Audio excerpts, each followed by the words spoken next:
Well, good morning, good morning. This is the lovely podcast, The Endurance of Labor Laws. I am your lovely host, Lesley Sullivan. This is episode 13, and this is kind of a different episode because I was researching the United Auto Workers Union, and there were some things that kind of took me aback with it, and I have tried to record this 3 times, and I'm kind of disappointed in what I'm seeing in unions at this point, because let me put it this way, I didn't sleep well with this on my mind, and I thought I knew a lot about unions when I started this podcast. That's one of the reasons why I wanted to do this podcast, was because I really wanted to focus on the good things about unions and workers' rights, and that's why I call it the endurance of labor laws, because we do have labor laws in the United States. And my original thinking of unions was very positive. And the more I research these unions, the more concerned I get. And one of the things that really bothered me about the United Auto Workers Union is that they were infiltrated by communists back in the day, and they actually allowed some communist members to get into positions of leadership, kind of take over different locals, and cause a lot of problems. But this union, they also utilized these communist members to grow in power.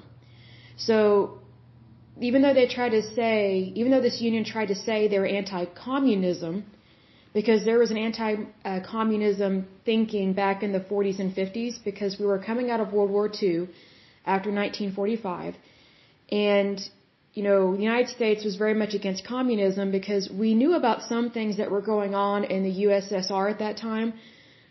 But there were also a lot of things that we were not made aware of until the Soviet Union fell and basically got restructured as a country and became Russia. And we realized that there were a lot of bad things that were going on within communism and also within communist China. But however, this union, they claimed to be anti-communist, but yet they were allowing members that were pro-communism to kind of do their thing because they wanted more money and more power. And they were becoming more and more extreme left-wing liberal within their unions, and they were starting to funnel more money to the Democratic Party. And that really shocked me. Then later on, when researching about the United Auto Workers Union, I had completely forgotten about the bailout. Now, mind you, I think that was between 2008 and 2010 when a lot of the financial crisis within the auto industry hit the fan back then. So, let's see, I graduated high school in 2002, so 2008 I would have been 24 years old.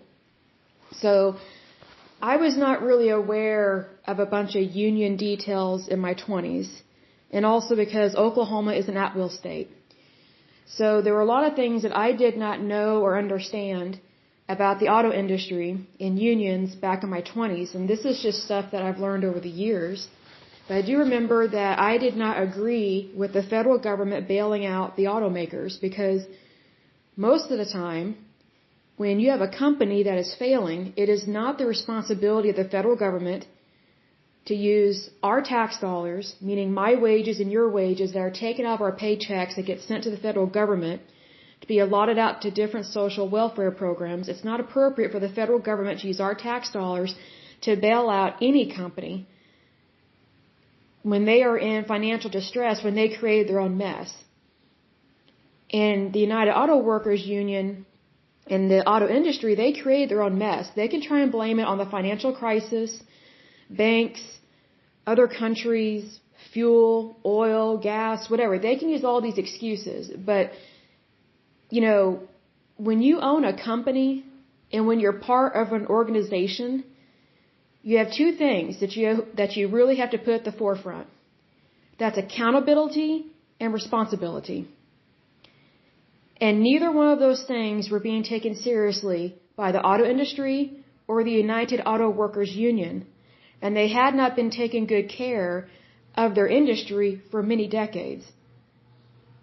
So another thing that came out with the financial crisis within the auto industry was that the reason why they were hemorrhaging money was because they were overpaying their workers. Their workers in the auto industry, they were making almost $70 an hour. Now that includes their pension benefits and their health care benefits, but still $70 an hour. Now I work in accounting and I've also worked as an auditor. $70 an hour is equivalent to a little over $145,000 a year gross income. That in Oklahoma, that is what a general practitioner who is a medical doctor would make. So you've got these auto workers making the same money as a medical doctor, but yet have never been to medical school. That is a big problem. And the reason why is because that creates inflation within that industry. That's why they were having a financial crisis within the auto industry, is they were over bargaining. They were basically being gluttons off of salary and pensions because what they were wanting was not realistic. Unfortunately, with this particular union, which is very disappointing to me, what they did was to grow, to grow their numbers. Instead of just being auto workers, they expanded their umbrella to include other industries, and they kind of took over other unions, which that disturbs me with that because that's forming a monopoly. Monopolies are illegal in the United States, but the way these unions are getting away with it is they're organizing. They're organizing their unions. I think that is very much wrong. I think it's good to have a union, but when you're taking over other unions and you're giving them your name and it's United Auto Workers, but yet you've got people that are not auto workers within your union, then how do I say this? It tells me that there's something else going on. And with this particular union, they took over several other different unions. I think it was like aerospace, I think higher education. They were trying to grow their numbers because they had quite a few people that were retiring. So their active members, those numbers were low. And I think the numbers they had 390 active members, I think, as of 2013 or 2015. 390,000 active members. But they had a little over 600,000 retired members. That is a big problem. And here's why. A lot of these members, a lot of these retired members of this union were still expecting to get paid their wages even though they were retired. And they were getting paid their wages up to 95% of their gross income. That is a huge problem. That's not just a benefits package. That is really too extreme because in no other industry that I'm aware of does that happen for when you retire. I don't even think they get those kind of payments from the state or the federal government when you retire. I've never heard of that, and it's completely unrealistic. So if you have more people that are taking money out of the system than putting money into the system, that's where you get inflation within your industry. And you really go into the red in terms of financial crisis within your company, within your union, and within your industry. So automakers, they knew that what was going on was not sustainable, but yet they continued to do it. And this went over several decades. And I believe this union was founded in 1935, if I'm not mistaken. But it's one of those things that even from the beginning, it just looks like they were not realistic about what they wanted. Like I would love to have a yacht, a luxury yacht, and maybe someday I will. But, it's one of those things you can want and dream something, but you have to be realistic about your situation, and whatever you want or desire has to be appropriate. Like I would love nothing more than to have multiple houses located all over the world in different countries, luxury homes, have a yacht, have all this beautiful luxury. But if it's not sustainable and if it's not realistic for my personal situation, because at this point in my life, I'm not a millionaire or a billionaire or a trillionaire. I pray that someday I become one. I would love that. But if I am expecting everybody to meet my needs at a millionaire, billionaire, or trillionaire income level, but yet I'm not there yet, then it's very unrealistic and wrong to expect other people to try and meet my needs at an unrealistic level that doesn't exist yet. I hope that makes sense, but that's what it's like. So basically this union in this industry of the auto industry, they basically had champagne taste on a beer budget. That to me is very disturbing. Because first of all, if you're not realistic about wages, then you're not realistic about the economy. And if you're not realistic about the economy, then you're not realistic about your industry. If you're not realistic about your industry, you are putting your company and or your union in jeopardy of failing. And if those things fail, then you are risking everybody that works in that industry and everyone that is in a union within that industry, you are risking them losing everything.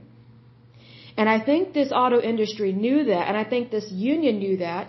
So I think they were trying to get as much money, squeeze as much money out of this before the bottom fell out. And then when the bottom did fall out, they went to the federal government, which is technically you and me, the citizens of the United States.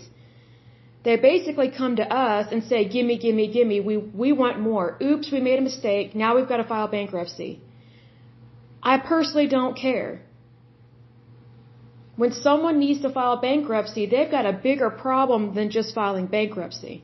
And I know this from working in accounting and from being a business consultant and from working as an auditor. So that's why my eyebrows really raised a lot when reading about this union. Like my eyebrows were so high on my forehead, the muscles were tense, that now I feel like I need to get Botox. That's how shocking this was about this union. It really was disturbing, especially with their connection with communism. Because communism has no place in the free market. But this union and this industry, it's like they were trying to have it all on both sides. You can't have communism and have democracy. You cannot have communism and have a free market. You cannot have communism and claim to promote freedom. Because communism is the opposite of everything that the United States stands for. Those are just the facts. I don't know how else to make it clear with that, but it just really shocked me. And I'm surprised that this just kind of fell through the cracks in terms of people waking up to the dangers of this. And I say that because, there were some workers within this union and within the auto industry that, they basically got to go to the trough whenever they wanted. If they're getting paid $70 an hour, that's almost like what a low-paying psychiatrist makes. And again, they've never been to medical school. Like, your wages need to match your industry standard. That's what I was talking about in a previous podcast, where if you want to make more money, go for it. I say double and triple your income. But you need to do it appropriately. And it's based on your skill sets and what you want in your life. It is not based on how much you can squeeze out of your employer. And if you don't get what you want, picket them, have a sit-down strike, and throw a hissy fit. That's what this looks like with this union. And they threw what I call hissy fits They threw these hissy fit sit-down strikes almost from the beginning, back in the 30s and 40s. And I just think that is just completely unrealistic. Because also what you have to remember is that the automobile was considered a luxury item back in the day. And this is before a lot of our interstate highways were built. So the fact that these workers were wanting so much money and all these unrealistic things from the very beginning tells me they were just having their head in the sand and expecting everybody to pamper them and meet all of their needs that were completely unrealistic, and not paying attention to how everybody else is living in the United States, and take into consideration that the average automobile back then in the 30s and 40s was not affordable by the average American. So if the average American cannot afford something, then you cannot expect to make lots of income off of a product that's not easily obtainable, if that makes sense.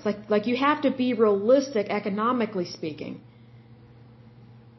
And just the fact that they were not realistic hardly at all, and I don't know if they're even realistic today, but if you're not going to be realistic about your industry, then why are you in business? I look at it this way. Let's say, for example,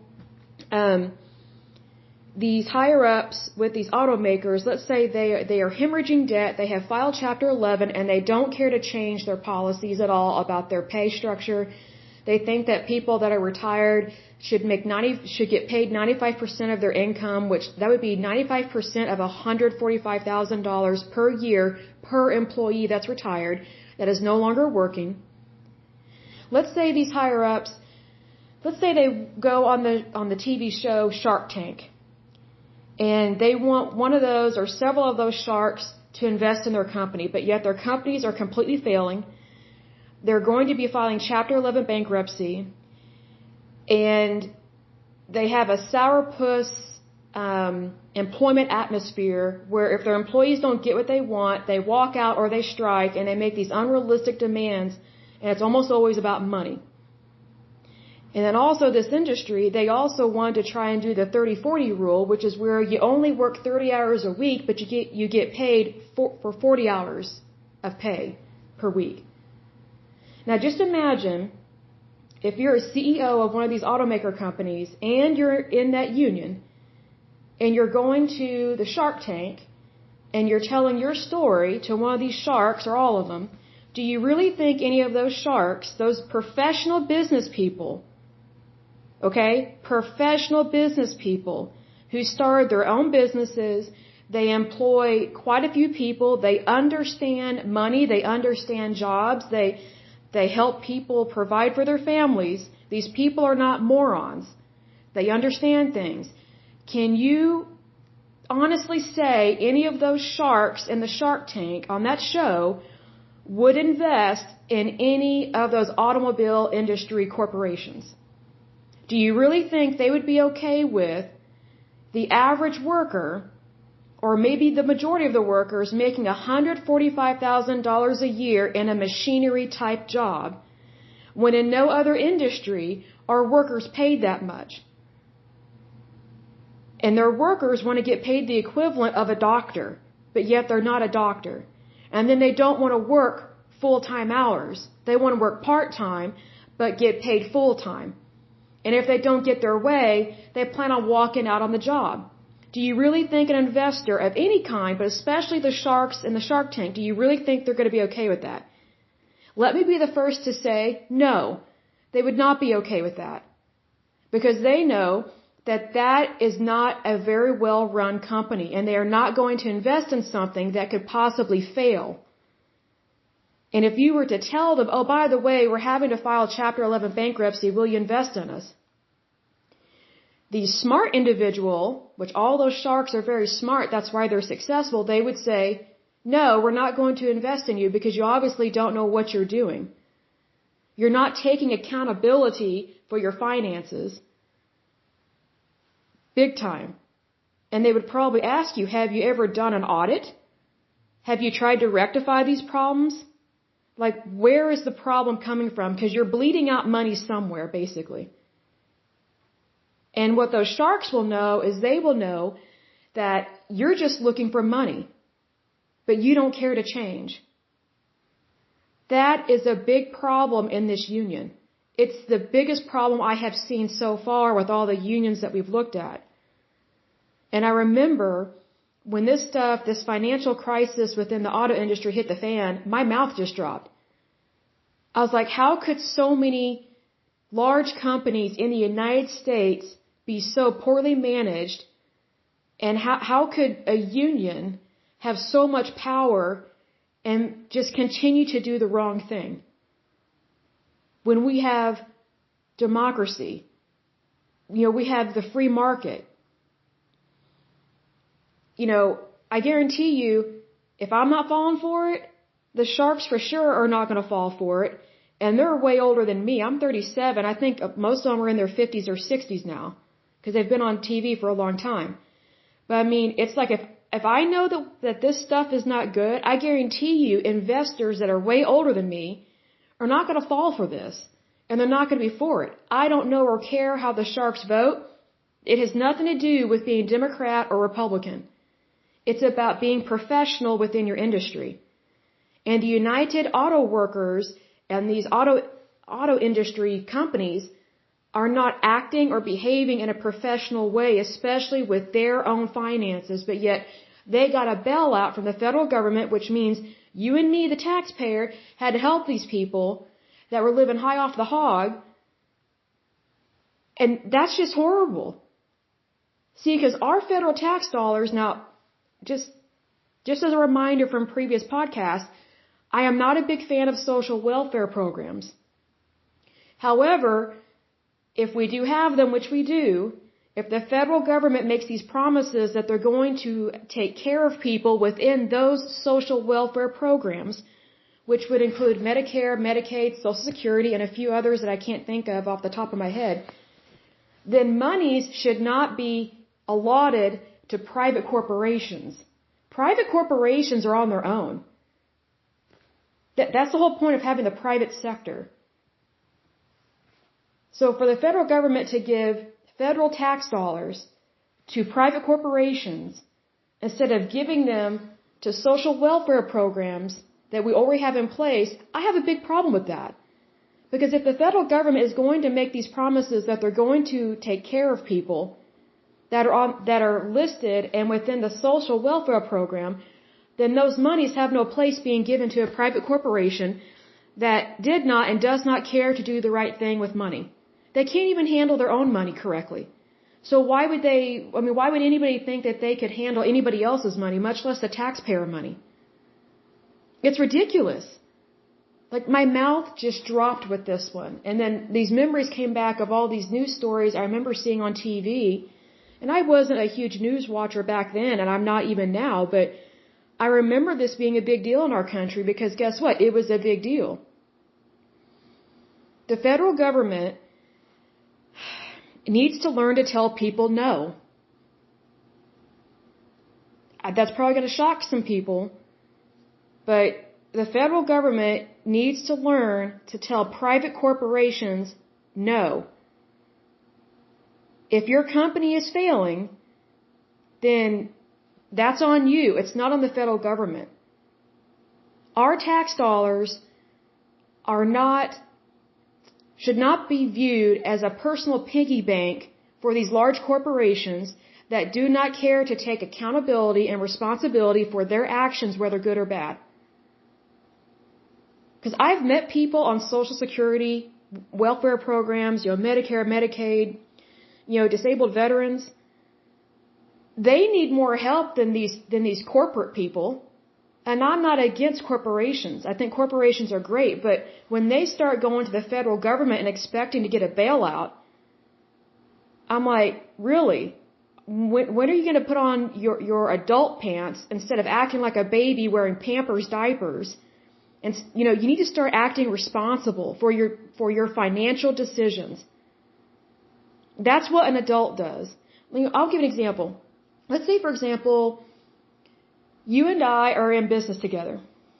let's say it's a small to medium-sized firm, and let's say it's not going very well, we're spending more than we're taking in, and we're thinking about filing Chapter 11 bankruptcy, but we would prefer to just go to the federal government, stick our hands out and say, gimme, gimme, gimme money.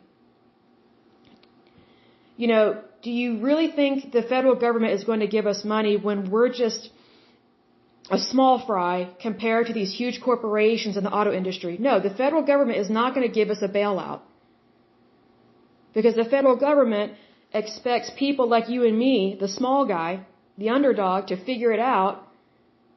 And if anything, the federal government would think, why are you coming to us when you're responsible for your own company? I mean, do you understand what I'm saying? Because it's like, you and I would never get a bailout if we were in business together. But these large corporations that are connected to this very powerful union, they get a bailout because they're I don't want to say in cahoots, but they're too connected with the Democratic Party and they have too much power. Because you have to be careful who you are aligning with. And it's very dangerous to get in bed with the federal government. Because once you get in bed with them, they own you. So the auto industry, you know, you're on your own on this one. I mean, I'm very disappointed in this union. And now I understand why so many people that were way older than me at the time, when this hit the fan back in, you know, the late 2000s, now I understand why so many people were upset. Union members and non-union members. People all across the United States, they were not happy about this. You know, I was busy working, like 2 jobs at the time, trying to keep my head above water, trying to earn a living as a really young person in my 20s. And, you know, I didn't really have time to pay attention to this stuff, and I didn't care. But looking back, I kind of wish I had. But I mean, I had a job to do, a non-union job. Like, I had to take care of me. But what's interesting is that these corporations that were mismanaging their own money, you know, because they didn't take care of themselves and they didn't handle things the correct way, they just expected other people to just put money in their accounts, which the federal government ended up doing. And that's not right. You know, our tax dollars are just that. They're our tax dollars, meaning they belong to you and me as citizens of the United States. It doesn't matter what party you're in.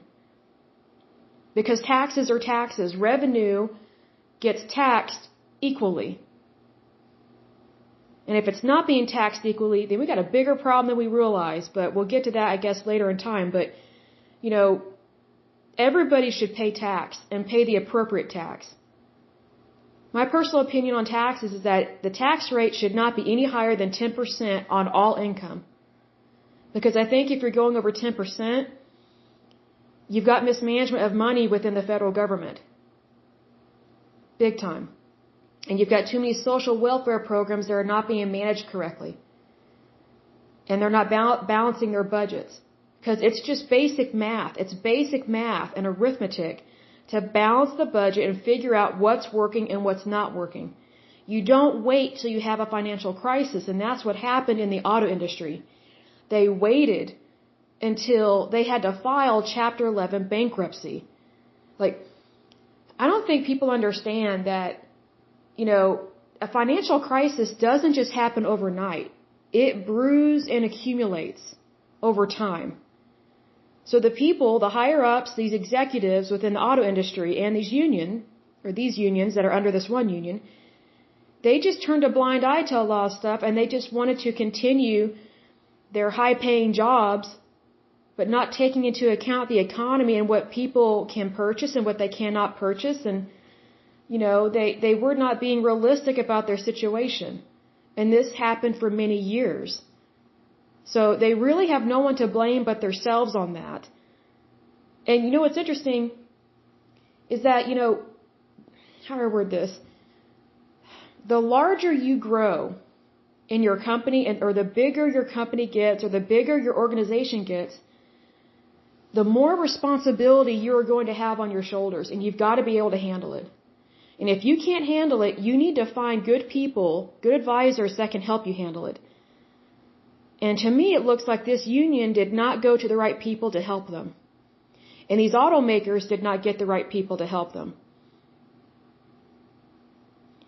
That is very much disappointing because how hard is it to put the word out that you need an advisor? Like, just consult with a basic business consultant or get an auditor. And that's another thing. Like, nowhere with these unions so far that I've seen does it state that they have an annual audit. I've been to their websites. I've looked them up in different research projects online. And you know what? If you want a really good company, you want to be successful at what you do, smart people and responsible people, they have two things they do every year, if not twice a year. They have an internal audit and an external audit. Because you want to know what's really going on in your company. I mean, you can love people, you can trust people, that's great. But you kind of need to have the mentality of what President Reagan had with these things, and it's trust but verify. You can trust people all day, but if you don't verify the numbers, you've got a big problem, and that's where a lot of fraud happens. And I know from working in accounting with this, like numbers are numbers, it's basic. You either have the right numbers or you don't. And if you don't have the right numbers, then you investigate, why are these numbers not correct? Why are we constantly in the red? Where is the money going? Why is there mismanagement? And if there are bad people in your organization, guess what? You fire them. It's simple. It's very simple. Like, that's what you do when you have a business, and that's what you do when you have a union. And what I'm noticing with these unions, I can't really find one as of yet that has been run well from the beginning and that hasn't been riddled with scandals. I mean, scandals happen, but it just seems like they're not learning from the problems that they've had. They're not changing their ways. They keep getting these bad people in positions of power. Some of them are communists. Some of them are fascists. And, you know, that's just not a good way to handle anything. You don't ever put bad people in charge and you don't give them access to your organization. Ever. Ever, ever, ever. I would think that would be obvious. Like, power-hungry people are not the most loyal and they are not the most trustworthy because they're only hungry for power. They're not hungry to do the right thing. They're hungry for selfish reasons and usually for greed. See, money is not the root of all evil. It's the love of money that is the root of all evil. And it seems to me, from what I've read so far, and I'm very disappointed by this, it just seems like there's a lot of greed and mismanagement in these unions. So I'm not really sure. That's why I didn't sleep very well when I was researching this stuff, because I really tried to focus on something positive, which is what I always try and do when I'm researching something, have an open mind and find something positive.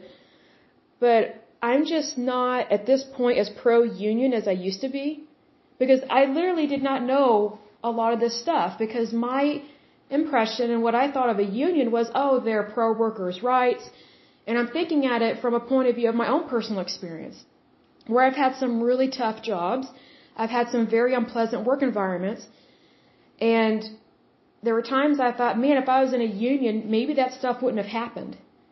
But then, now that I'm researching unions, I was researching it from a point of view of being positive about workers' rights. But what I didn't know was all this other stuff that's attached to these unions. And a lot of the stuff that is attached to these unions, I do not agree with. It's not right. I have a problem with it, is what I guess what I'm trying to say. And so what I'm learning about myself at the age of 37 is I'm not as pro-union as I thought I was. I'm very much pro-workers' rights, and I believe in the law, but I don't believe in manipulating the law. I don't believe in corruption. I don't believe in just letting people get away with financial scandals or any kind of scandal. I don't believe in turning a blind eye. I don't believe in bailouts of any kind. I could care less if people lose a bunch of jobs with that. The federal government is not a personal piggy bank. Like, I don't view the federal government as my own personal piggy bank. even though I pay taxes, it's not my personal piggy bank. Those monies are used for all citizens in the United States, not just the few. And when I'm learning about unions, and I didn't realize this with unions, is that the reason why they're donating millions of dollars, which again I completely disagree with because that's misappropriation of funds, I don't agree with these unions giving to the Democratic Party because they're just using our federal government. They're just trying to get the federal government to be in their back pocket. Well, that's not appropriate. The federal government does not belong to the few. It belongs to all of us in the United States. If you're a citizen of the United States, you are the federal government because you are a tax-paying citizen. Even if you're trying to avoid paying taxes, which I would encourage you not to do that because you will get caught. But my point is this. Our country is a good country. And I'm not seeing as many good things about unions as I thought I would see. Like my endeavor with this podcast was to present the facts, but I was kind of looking more towards the good things of unions, to really focus on workers' rights and having a good workplace and things like that. And, it just seems like there's scandal at every turn. And it almost always has to do with money, and it's almost always had to do with it going to the Democratic Party. And then a lot of times you're dealing with a Democratic Party that now they've got this leftist liberal agenda that is not American. It's not what America stands for. Because if America had been founded on leftist, liberal, radical theologies, we would have never become a country. Because the reason why we were founded, well, one reason, but there's several, but one reason we were founded was because a lot of people left Europe because they did not like the tyrannicalness of their monarchies and they did not like the governments that they were experiencing back in their homeland. And some of these people escaped persecution and execution. That's why they came here to the United States. And at that time, we were not the United States yet. We weren't even a country yet when the majority of these people came over to, I guess, North America, you could say, because we had colonies. They wanted something new. They didn't like the tyrannicalness of the current government, which most of them were monarchies at the time. Most of them, not all of them. But it just seems like with the leftist liberal radicalness right now, and even going back to the 1930s, it's not what you think it is. And that's very disappointing me because it's like I really wanted unions to look good. I don't know how else to describe it. But, I reached out to a couple different unions. I was like, hey, I'd love to interview you on my show, my podcast. I'd like to hear more about your union, the good things that you're doing. Not a single one of them has responded back to me. They don't want to be interviewed. And then there was one website, I'm not going to say which one, I went to their website and they were saying horrible, hateful things about scabs. And initially I was like, what's a scab? Isn't that sad? I don't know what a scab is. But I didn't have the full interpretation of what it meant. Like when I initially saw the word scab, and they were saying really mean things about it, I was like, are they referring to someone with a medical condition? Because when I think of a scab, I think of something medical with your skin, because that's where some of my knowledge comes from. But then I was like, I should probably know what that word means. But a scab is someone, in terms of unions, a scab is someone that is doing the job of a union member because the union has gone on strike, so the employer has hired these non-union people to do the job that's not getting done. Well, I don't blame the employer for doing that because the employer is trying to stay in business. That's one thing I don't understand about unions. I'm kind of taken aback by this. It's like my mindset has been changing with this because I cannot deny these disturbing facts with these unions and what they've been doing and what they are doing and their behavior problem that they have with money and political power. But, in terms of the employer, an employer has every right to have people do the job and get the work done because they're trying to stay in business. See, what unions don't understand is that the place of business does not belong to the union. It belongs to the business owner. And these unions, it's like they're trying to take over these industries. Well, that's not right. It's one thing to want better jobs, better wages, but that doesn't mean that the company belongs to the union. And so these unions have gotten really hateful and mean to temporary workers, to people that the employer hires so that way they can keep their doors open and create revenue. They're acting horrible and hateful to these temporary workers that are having to do their job that they are refusing to do. I find that very disturbing. Because I think it's wrong to call someone a scab, because you know who those people are? They are your fellow American. They're your neighbor. They might be the person that goes to church with you. I mean, they might be the person that you are sitting next to on a flight. They might be the person that you're standing next to in the grocery line. And yet the union is calling them a scab. They're no different than you or me trying to earn a living to provide for their families. I think there's way too much hate in these unions. And I saw it on one of these websites, like my mouth dropped. And I was like, I kind of feel like I'm diving into something that I thought I knew what it was, but I'm learning I did not really know what unions are or what they were. And it really has me concerned. Because I'm like, I look at things from an accounting point of view and an auditor point of view, because my brain, the way it works, it runs like a ticket tape. And I'm used to working, especially as an auditor. When I go into a situation for a place of business, to me the word audit doesn't scare me, because I've worked as an auditor. I'm just looking at the facts, trying to find the problems, and then help the company or whoever correct them, get things be on the up and up, so that way you don't have the same problem again. Well, the way my brain works is it runs like a ticket tape. So it works really fast, really quick.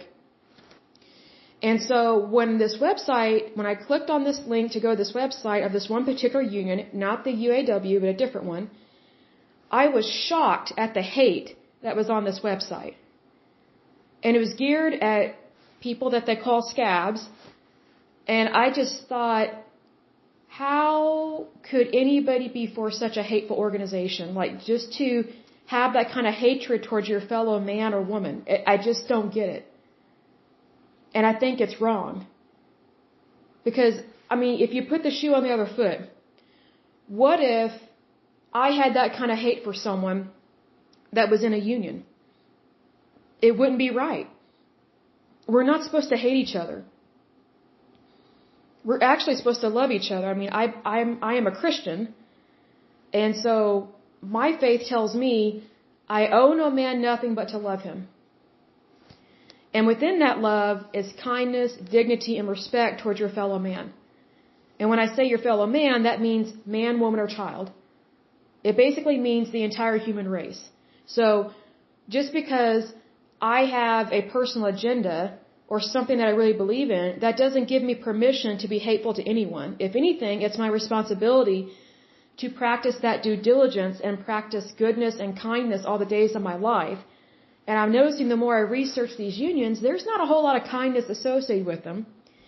They are being tyrannical, unrealistic. They are riddled with problems and scandals. And, ordinarily, because I'm used to working as an auditor, so scandals don't surprise me. That's one thing you learn when you work as an auditor is you don't react emotionally to scandals. You just go, okay, you have these options to address this. You just treat it matter of fact. Well, that's how I was looking at all this. Okay, they've had a scandal here and there. What did they do to rectify it? And what I'm learning is that they don't really care to learn from their mistakes, these unions. All they care to do is to accumulate more local unions, put them under a national umbrella, and then just transfer the union membership dues or fees wherever they want instead of keeping those monies local and instead of helping out in their community. Well, where I come from, that's called misappropriation of funds. And that's a big red flag. Financially speaking, and from an auditor point of view, from an accounting point of view, the phrase, you follow the money, I mean, if you follow the money with these organizations, it's almost like they're just collecting all these monies just to give to the Democratic Party. And there are good people in the Democratic Party, but it just seems like the only reason why they're donating to the Democratic Party is so that they can use the Democratic Party at their will and at their bidding. The Democratic Party does not belong to the unions. The Democratic Party belongs to the people of this country. Like, I could care less how someone else votes. I'm just glad that people vote.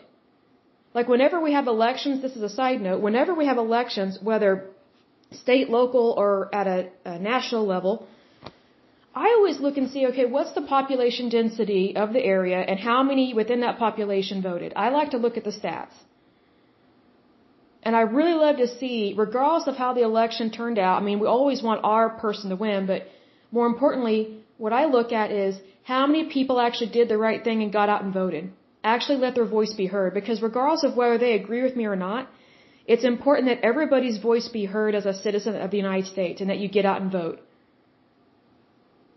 And what disappoints me is when people don't exercise that right, because that's a freedom that did cost people their lives back in the day, and it's still costing people their lives this day, because we still have to fight for our freedom. So don't throw that freedom away. And I feel like these unions, they're just using the Democratic Party as their own personal platform, and that's not what our parties are for. Like, I wouldn't be okay with a union donating millions of dollars to the Republican Party just so they can try and manipulate our legislation and get certain laws passed. Like, that's not right. Even if they were pro-Republican, I'd be like, who are you to think that you can try and run our party? Like, I'm not persuaded by money. Maybe I'm different than a lot of people, but you can't buy me. I don't sell out for anything. Nothing. Like, my integrity is not for sale. And it seems to me like the Democratic Party over the years has been cowering, if that's the right word, and whimpering to these unions that have gotten so powerful. And I think that's wrong. It's not right. And I personally find it disturbing because, I mean, I've met some really kind people in both political parties in the United States, and I would not want either one to be taken over by an industry and to think that they can just buy somebody's vote and try and purchase power. That's what it bugs me. When these unions are donating millions of dollars to a political party, they're just trying to purchase power. Well, I'm sorry. The United States is not for sale. Our democracy is not for sale. Our freedom is not for sale. Our integrity is not for sale. That's what this has kind of rubbed me the wrong way a little bit.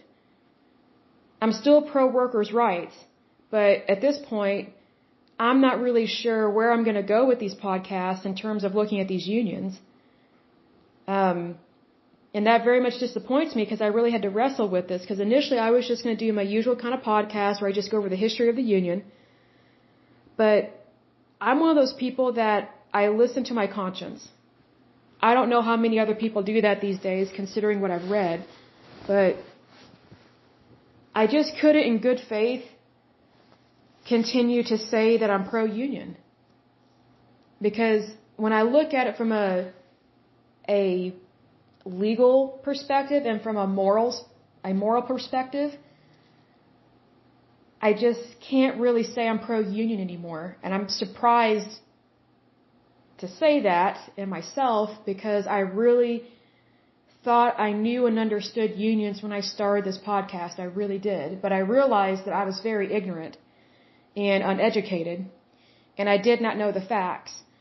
And I'm the kind of woman that I do not deny the facts. I don't ever stick my head in the sand.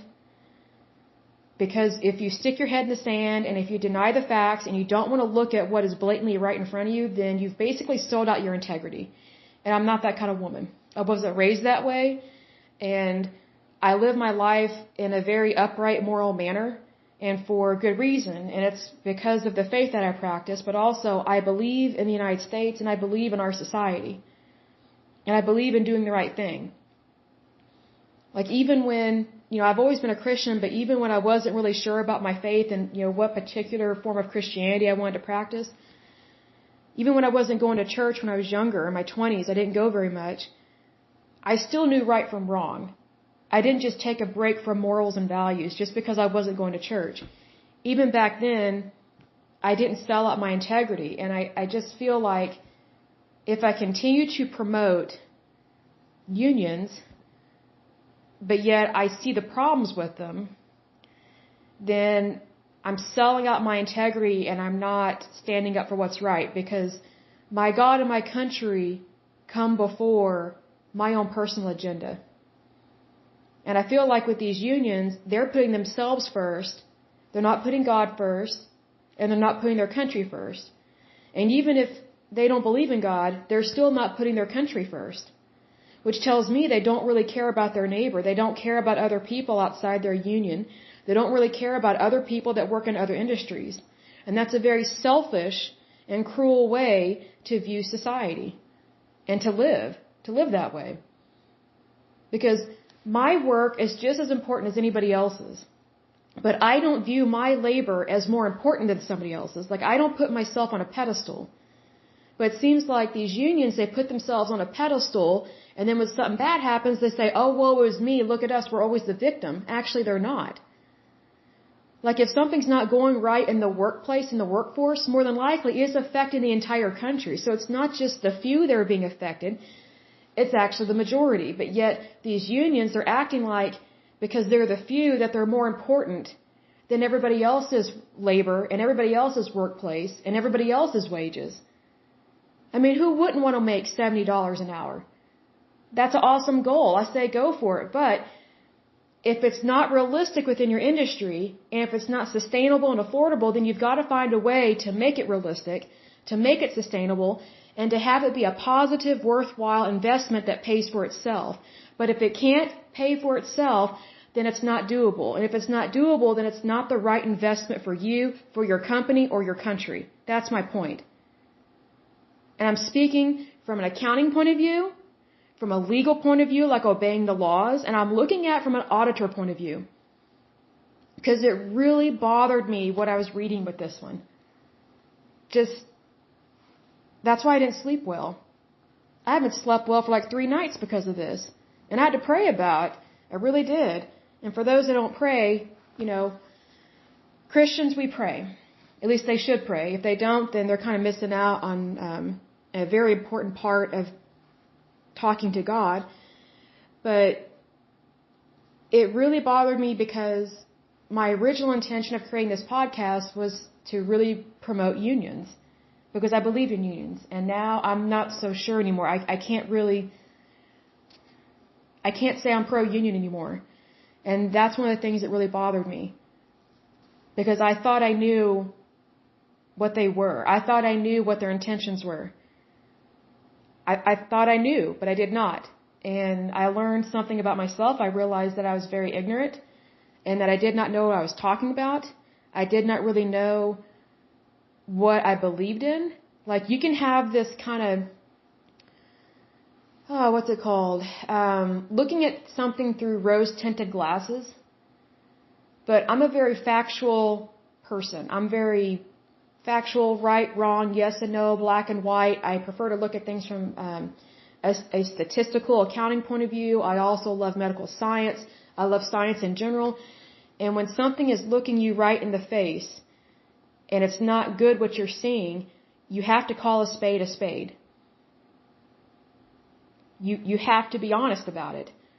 And if I'm seeing things that just don't add up right, I had to really ask myself, okay, Lesley, if you were an auditor and you were having to research this kind of company in an auditor point of view, what kind of report would you write up about these people or this union or this place of business? Like, look at it from your natural skill set. What would your natural skill set and your integrity tell you about this? And immediately I responded, it's not a good place. They're not doing what they say they're going to do. Their wages are overinflated. They're living well beyond their means. They're not being realistic, and they are manipulating a political party in the United States because they think that political party is in their back pocket, and they could just do whatever they want. That's immediately what came to mind. I was like, well, okay, I just kind of answered my own question with that. But one of the things about being an adult is facing the facts, even if it hurts. Even if you have to change your mind about something, even if you get proved wrong. Like I was totally proved wrong just by researching this stuff on my own. And that's one of the things that bugged me because I thought, well, what am I going to do with my podcast? It's just kind of like, it just takes me aback. But one thing I've learned over the years is to not be scared, to not be fearful, and to just learn. I don't know how else to describe it, but just keep pushing forward and realize that knowledge is power, and it's better to be educated than to be ignorant. And also, you need to be careful who you promote, who you side with, and who you believe in. I'm learning that quite a bit with this project. And I'm learning a lot about our world. Because some of these unions are connected internationally. So it's not just the United States that has these problems with some of these unions. I haven't even looked at all the European unions, like all these unions that are in the UK and some of these other countries. So it's not just affecting the United States with how some of these operate. But needless to say, I learned a lot. There were many things that disappointed me, but at the same time, it reminded me of what I originally stand for, my God and my country. And when I put what's important first, then everything else falls into place and I don't really have to worry about anything. So I'm not really sure what the next podcast is going to be. If this is the last episode of this one, then I guess it's the last one. And I guess I'll focus on something that I know that I can believe in no matter what.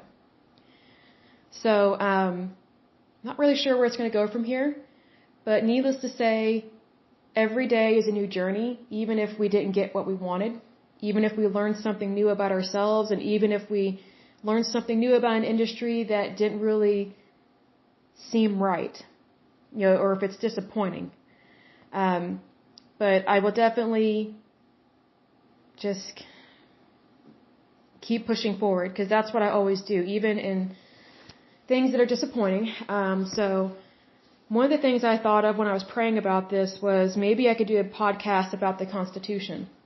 Because one thing I thought of was most of our workers' rights originate from the Constitution of the founding of this country. That's what makes our country so wonderful and why we have life, liberty, and the pursuit of happiness. That's a perfect description of the United States, because that's basically how we were founded and what people that immigrated here originally, what they wanted. They didn't want any kind of tyranny whatsoever. They wanted true freedom, and they knew it was worth fighting for. So when I prayed about it, because I wrestled with this a lot, I thought, well, maybe I should focus on a faith podcast, or I should focus on my country and the good things about the United States. And how much the United States matters. Because, if we didn't have the United States in this world, I don't know what would have happened with all the wars that we fought in. I mean, just imagine if no Americans were there to help during World War II and World War I and all these other wars. I mean, every country is important, but the United States, there are a lot of times when we get involved in things, we really turn the tide. And it's because we care about humanity and we value human life. And, not only are we fighting for ourselves, but we're fighting for other people that may not be able to fight for themselves. So perhaps I'll focus on the goodness of our country and switch over to focusing on the importance of our Constitution, because that truly is where our workers' rights begins. And it begins in your citizenship and your love for your country. So I'll close as I usually do and say, well, first of all, thank you for joining me on this short-lived journey with this particular kind of podcast. But Also, I pray that you're happy, healthy, and whole, and everything that you do, I pray that you are abundantly blessed and that you're very prosperous and that you do what you love to do. Don't just do something because you feel like you have to do it. Do what you love. And if you do that every day for the rest of your life, you will have tremendous joy, even if you find out things you're not sure about, which just happened to me with going through this. But just know that you can always turn over a new leaf and do something new and great with your life. So don't give up, keep going, and keep striving for the best, because that's where you will find your treasure. Thank you so much for joining me, and hopefully we will meet again in the future. Bye-bye.